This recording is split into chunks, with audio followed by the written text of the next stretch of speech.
To discuss Australia's deal with Malaysia, I was joined a short time ago from Canberra by the Immigration Minister Chris Bowen. Minister, thanks for talking to Lateline. Pleasure. This is an in-principle agreement. Is it a done deal? Well, certainly the Prime Minister of Malaysia has committed to enter into this agreement, yes. Of course, there are details that are still being worked through.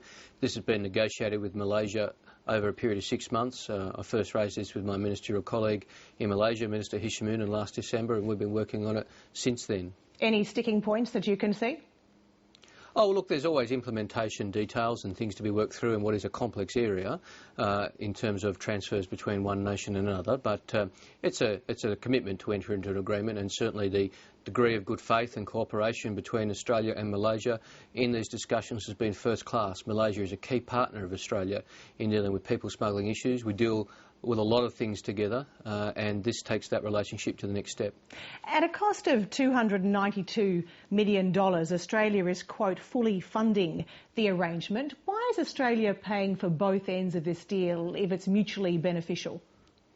Well, because this is Malaysia assisting Australia to break the business model of the people smugglers. We can now very clearly send the message to people: don't bother getting on a boat to come to Australia, don't risk your life, don't pay the money because you'll be returned to Malaysia, which is the first entry point into Asia for most asylum seekers that come to Australia. So Malaysia is assisting in that. Also, it's appropriate that Malaysia, who has 92,000 registered refugees and asylum seekers in its country, that we assist them in that with a greater degree of burden sharing across the region, and that Australia can play a greater role. So this is a win for Malaysia. It's also a win for Australia. It's a loss for the people smugglers. So of the 76 million of the 292 million that's been identified as operational cost, is that 76 million going to Malaysia? Well, that's the entire operational cost. That's the cost of transfers, it's the cost of moving people to Malaysia, it's the cost of introducing them to the Malaysian system. We've said very clearly Australia is funding this agreement. Malaysia is a country which deals with many challenges, 92,000 asylum seekers and refugees on their books, probably more than that. They're the ones that are registered. And it's appropriate that Australia funds this agreement because it is a fundamental blow to the business model of the people smugglers. That means that people smugglers can no longer sell the guaranteed product of being processed and resettled in Australia. The relationship between Australia and Malaysia is a good one in this regard, and it's appropriate that we fund the arrangement. So what will the money be used for? For processing costs? Will we be actively supporting these 800 asylum seekers we're sending to Malaysia? Oh, well, look, the IOM and the UNHCR will be in the process of managing these people through. The total operational costs are the total operational cost, the cost that you identified. That's the cost of the transfer, it's the cost of the processing in Malaysia. The people in Malaysia don't have access to welfare or that level of support, so there are very minimal costs there. But this is Will we be providing that support? We'll be funding the arrangement. We'll be funding the process of IOM. We'll be funding the process of the UNHCR and the processing as part of the arrangement. But there's no ongoing support in terms of access to welfare under the Malaysian system. People who are transferred to Malaysia under this deal will get no preferential treatment, and that's an important part of the deal. So how will they support themselves? As you say yourself, there's no right to work, there's no access to healthcare, there's no access to education. Well, there's 92,000, I should say, asylum seekers in Malaysia.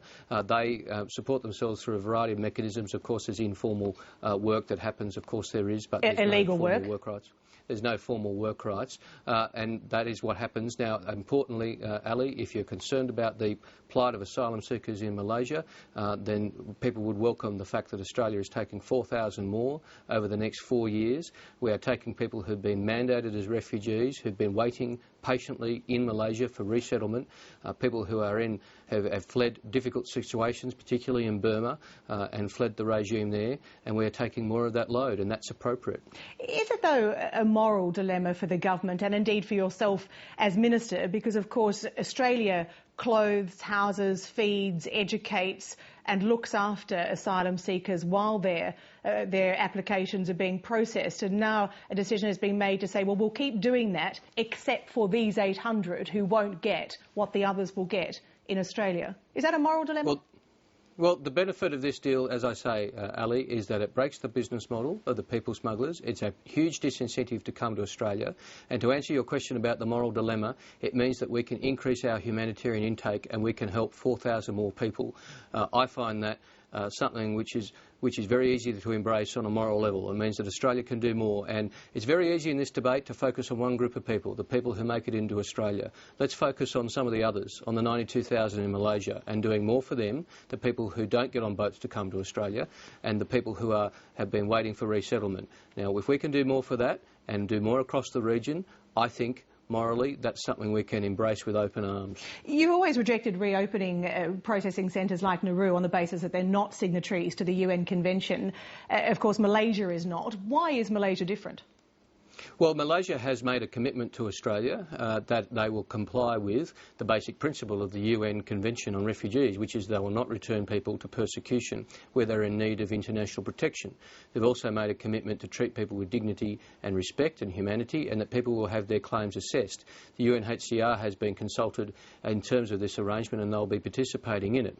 And the UNHCR, of course, I think sees this as a significant step forward in their relationship with Malaysia. At the same time, the UNHCR has pointed out that if there is going to be a monitoring role for them, there'd need to be some discussion. Are you prepared to formally fund the UNHCR so they can monitor? Because I wonder how a very high-level commitment about treating these people with dignity and respect flows down to the local policeman or the volunteer police force, which in Malaysia is responsible for checking IDs and travel documents.